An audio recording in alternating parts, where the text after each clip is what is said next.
បាទថ្ងៃនេះគឺស្ងោរស្ពៃកញ្ញាញ់ជាមួយនឹងផាត់ត្រីឆ្កោកឥឡូវហ្នឹងមុនដំបូងហ្នឹងគឺខ្ញុំបាទមានត្រីចំនួន2គីឡូហើយនឹងប្រឡុងក្តារហើយធ្វើតាមរបៀបនេះបងប្អូនមកគឺបងប្អូនបានប្រាប់ថាធ្វើអញ្ចឹងងាយស្រួលណាស់បងប្អូនអើយវាអត់ដោយឆ្អឹងវាអត់ដោយអីអញ្ចឹងណា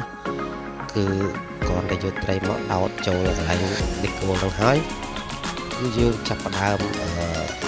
កិនវាលុញវាបន្តិចម្ដងវាបែកសាច់ព្រោះយើងមុននឹងធ្វើហ្នឹងយើងទុកថ្ងៃពីសិនទៅដើម្បីឲ្យវារឿងទុនសាច់ដើម្បីវាស្រួលធ្វើវាហើយដល់ពេលធ្វើទៅវាងាយស្រួលវាចេញស្រួលចូលវាអត់ណែនដល់ពេលបើសិនបើយើងយកព្រាមទៅព្រាមវាសាច់វារឹងដល់សាច់រឹងទៅយើងពិបាកនឹងធ្វើវាលុញវាបងប្អូនចឹងហើយបានខ្ញុំធ្វើតាមវិធីនឹងតាមពីបងដល់នឹងឃើញបងប្អូនឃើញសាច់ផាត់ចេញមកស្រស់ស្រស់ល្អបងប្អូនអើយហើយខ្ញុំក៏អត់ដឹងដែរមុនមកធ្លាប់តែកាប់ធ្លាប់តែច្រាំវាឲ្យម៉ត់ចឹងណាបងប្អូន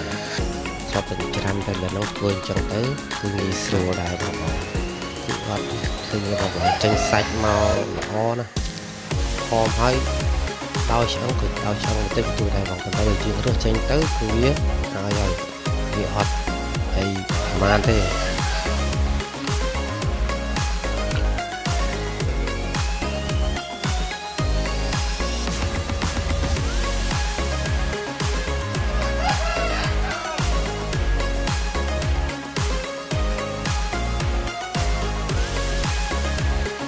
និយាយរួមទៅលុញរយៈពេលយូរដែរបងប្អូន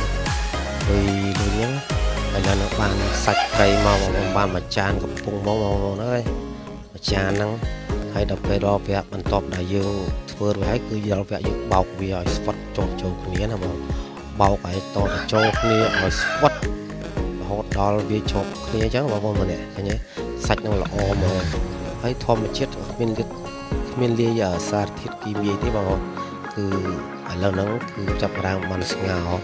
ឲ្យបងប្អូនបើខ្ទឹមបំពងបន្តិចបន្តួចទៅគឺអូយជាតិតែម្ដងបងប្អូនហើយ